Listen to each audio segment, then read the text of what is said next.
Donald Trump has been panicking as his public image has been tarnished more than ever before, and people are flipping to Kamala's side at monumental rates. And Donald Trump continues to freak out today as Martha Stewart just quietly dropped a bombshell on him. So we'll discuss what this bombshell is in this video, but first, I wanted to show you just how monumental of an impact these celebrities have on Trump when they make announcements like these. Because, for example, when Taylor Swift endorsed Kamala Harris, it was a huge announcement. She not only drove 400,000 voters to vote.gov in just 24 hours after her endorsement, but she also drove a ton of MAGA Republicans crazy with this endorsement. Just take a look at this MAGA host Megyn Kelly freaking out over this endorsement.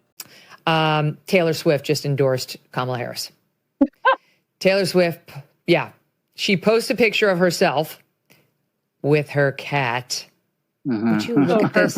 You can, of course. Like, you can kiss your sales to the Republican audience goodbye, Taylor. Hope you enjoyed them while you had them.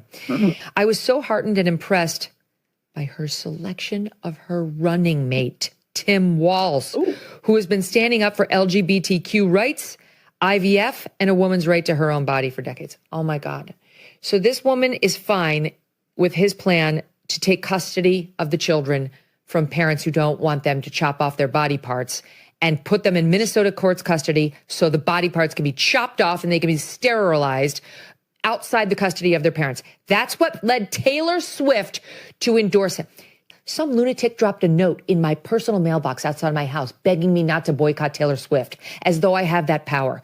I'm allowed to criticize Taylor Swift, and I don't give a shit who gets upset. This is disgusting. If she wants to vote Harris Walz, she can do it all she wants. But to say the reason she's doing it is because of Tim Walz's stance on LGBTQ, F you, Taylor Swift, and F all of the people who want to see these children have body parts chopped off and watch them sterilized under the age of consent, and then will ride off to their multi-gazillion-dollar mansions, never to think of them again. She is no heroine to young girls. She's a danger to them.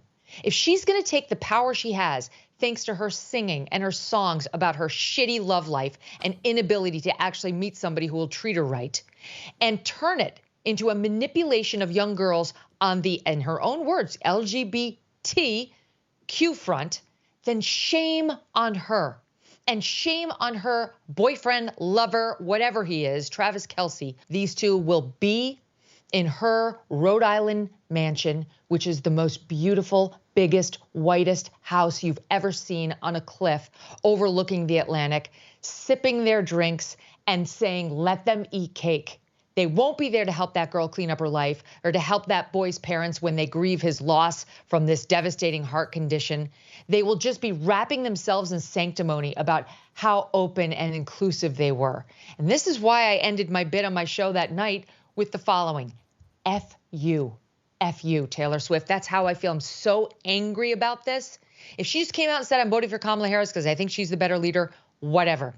To specifically cite Tim Walz and his stance on the trans issue is disgusting. So yeah, Megyn Kelly is usually unhinged, but this is on a level that I don't think I've ever seen before. Now, I had to cut down some of that clip because it was just so long, but in it she went on a lot of super transphobic rants, and that's why she claimed she was so upset. But something tells me that's not the only reason she was so angry. Personally, I think that she was so surprised that Taylor Swift actually gave a full-on endorsement to Kamala Harris. And when she did, Megyn Kelly realized just how bad this was for her party, and so she started freaking out and exploding over it. So it's very clear that these major celebrity announcements have a huge impact on the race and can really make a difference. So with that being said, let's take a look at this bombshell that Martha Stewart just dropped on Donald Trump. So here is this article with Martha Stewart here. So let's go ahead and dive right into it. Martha Stewart has finally weighed in on the 2024 election and endorsed a candidate. During the 2024 Retail Influencer CEO Forum on Tuesday, Stewart shared that she would definitely be tuning in to the evening's debate between Kamala Harris and Donald Trump, saying,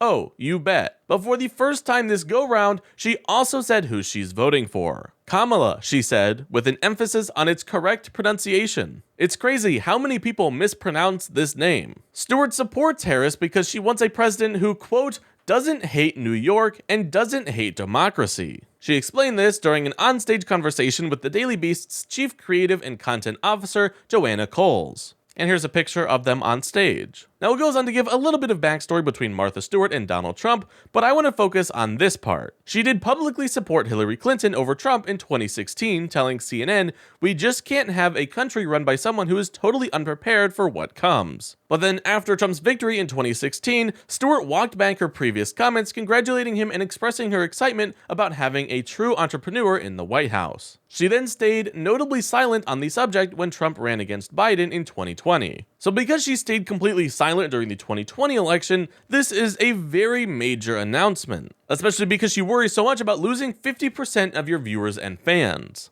But if despite that she is still voting for and endorsing Kamala Harris, I think this is a major sign of just how important this election truly is. So it's great to see Martha Stewart stand up for what she believes in. And as more and more celebrities come out in support for Kamala and denounce Donald Trump, I think there will be more Republicans waking up and realizing that maybe they're on the wrong side of history. But there are still plenty of Republicans who will still vote for Donald Trump because they lack any critical thinking skills. So if you don't want them making decisions for the rest of the country, we need to get out and vote this November.